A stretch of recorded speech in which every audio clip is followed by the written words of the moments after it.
Hi friends, welcome back to Vaghela's Khana Khazana. तो आज हूँ तमारी साथे शेर करीश दूधीनो एकदम नवो ज नास्तो जे एकदम ओछा तेलमां बनीने रेडी थशे અને બાળકોને તો ખબર પણ નહીં પડે કે આ નાસ્તો દૂધીમાંથી રેડી થયો છે અને એ પણ માત્ર 5 જ મિનિટની અંદર। અને આ જે નાસ્તો છે એ અંદરથી એકદમ સોફ્ટ બનીને રેડી થશે। તો આ નાસ્તો એકદમ હેલ્ધી અને ટેસ્ટી છે। તો ચલો શરૂ કરીએ। તો મેં અહીંયા 200 ગ્રામ દૂધીને એકદમ સારી રીતે છાલ કાઢી અને ધોઈ લીધી છે અને પછી તેના ટુકડા કરી લીધા છે। આ દૂધીને આપણે પીસવાની છે, એકદમ તેની સ્મૂથ પેસ્ટ રેડી કરવાની છે, એટલે તેની છીણવાની બિલકુલ જરૂરત નથી। બસ આ જ રીતના તેના ટુકડા કરી લેવાના છે। તો હવે મેં અહીંયા એક મિક્સર જાર લઈ લીધું છે અને તેની અંદર દૂધી એડ કરી દઈશું અને તેની સાથે અહીંયા મેં 1 વાટકી રવો એડ કર્યો છે, જેનો આપણે ઉપમા બનાવીએ છીએ તે જ રવો લેવાનો છે। તેની સાથે મેં અહીંયા 1 ઇંચ ટુકડો આદુનો લીધો છે અને થોડું લસણ એડ કર્યું છે અને તીખા લીલા મરચાં એડ કર્યા છે। તમે અહીંયા આખા તીખા લીલા મરચાં પણ એડ કરી શકો છો। થોડા ધાણા એડ કર્યા છે। ધાણા એડ કરવાથી જે આ બેટર છે તેનો કલર એકદમ ગ્રીન આવે। અને લાસ્ટમાં મેં અહીંયા ના વધારે ખાટું કે ના વધારે મોડું એવું દહીં એડ કર્યું છે અને આ પેસ્ટને વગર પાણી એડ કર્યા વગર જ પીસવાની છે, એ પણ એકદમ સ્મૂથ પેસ્ટ રેડી કરવાની છે પીસીને। તો હવે પહેલાં આપણે વઘાર રેડી કરી લઈએ। તો મેં અહીંયા 2 ચમચી જેટલું તેલ એડ કર્યું છે અને તેલ થોડું ગરમ થઈ જાય એટલે અડધી ચમચી રાઈ એડ કરી દીધી છે, 1 ચમચી જેટલો ચણા દાળ અને 1 ચમચી જેટલી અડદની દાળ એડ કરી છે। તેનો કલર ચેન્જ ના થાય ત્યાં સુધી તેને શેકી લઈશું એકદમ સારી રીતે। તમે દાળ અહીંયા થોડી વધારે પણ એડ કરી શકો છો અને જો તમારી પાસે કાજુ હોય તો તમે અત્યારે કાજુ પણ એડ કરી શકો છો, મેં નથી એડ કર્યા। તો એકદમ સરસ કલર ચેન્જ થઈ ગયો છે। તો મેં અહીંયા થોડા મીઠી લીમડીના પાન એડ કર્યા છે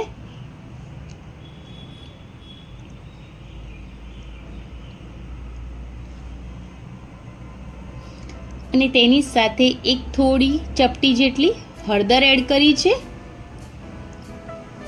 અને એકદમ થોડી હિંગ પણ એડ કરી છે। તો તેને પણ એકદમ સારી રીતે મિક્સ કરી લઈશું। આપણે બીજું કશું જ વઘારમાં એડ નથી કરવાનું। તો એકદમ સારી રીતે દાળ પણ તેનો કલર ચેન્જ થઈ ગયો છે। તો હવે ગેસની ફ્લેમ બંધ કરી દઈશું અને વઘારને સાઈડ પર મૂકી દઈશું।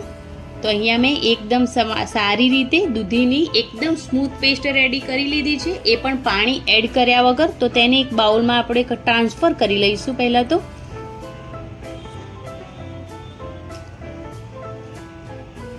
અને હવે એકદમ સારી રીતે પીસાઈ ગઈ છે, તમે જોઈ શકો છો। બસ આ જ રીતની આપણે પેસ્ટ રેડી કરવાની છે અને મેં અહીંયા સ્વાદ પ્રમાણે મીઠું એડ કરી દીધું છે। તમે જ્યારે દૂધીને પીસો તમે ત્યારે પણ મીઠું એડ કરી શકો છો, હું અત્યારે કરી રહી છું। અને જે વઘાર આપણે રેડી કર્યો છે તેને પેસ્ટમાં એડ કરી દઈશું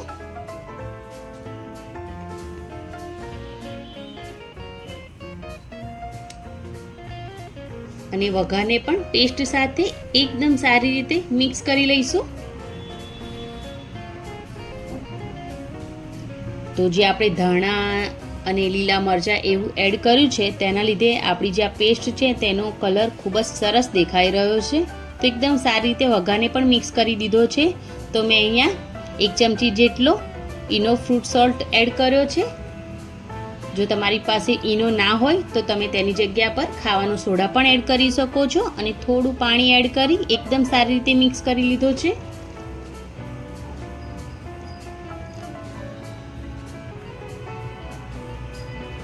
તો હવે બેટર રેડી થઈ ગયું છે। તો અહીંયા મેં અપ્પમ બનાવવા માટે જે પ્લેટ આવે છે તેને ગેસ પર મૂકી દીધી છે। તેની અંદર થોડું તેલ એડ કરી અને તેની પર એકદમ સરસ સફેદ તલ એડ કર્યા છે। તલ થોડા શેકાઈ ગયા પછી જે આપણે પેસ્ટ રેડી કરી છે 1 ચમચ તેને અંદર નાખી દઈશું અને મીડિયમ ગેસ પર 1 થી 1.5 મિનિટ જેવું તેને કૂક થવા દઈશું। તમે તેલની જગ્યા પર ઘી પણ એડ કરી શકો છો, તેનો પણ ટેસ્ટ ખૂબ જ સરસ આવે છે। તો એકદમ સારી રીતે મિક્સ કરી લીધા પછી તેની ઉપર થોડા વ્હાઈટ તલ એડ કરી દઈશું અને ઢાંકણ ઢાંકીને 1 થી 1.5 મિનિટ જેવું તેને કૂક થવા દઈશું.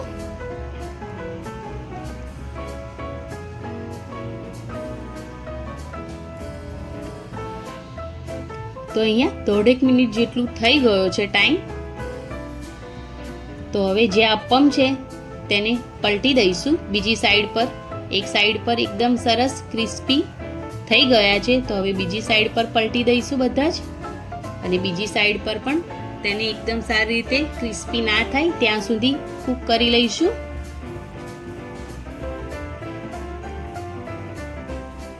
તો ઉલટ પુલટ કરીને જ્યાં સુધી એકદમ ક્રિસ્પી ના થઈ જાય ત્યાં સુધી આ અપમને એકદમ સારી રીતે કૂક કરવાના છે અને થોડી ટાઈમે એક ટીપું જેટલું તેલ કે ઘી તમે એડ કરી શકો છો તેના પર.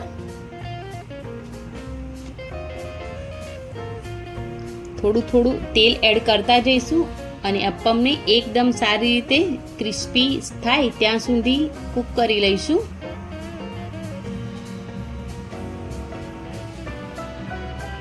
તો હવે બંને સાઈડથી એકદમ સરસ ક્રિસ્પી થઈ ગયા છે અને તેનો કલર પણ એકદમ સરસ આવી ગયો છે. તો તેને આપણે બહાર કાઢી લઈશું.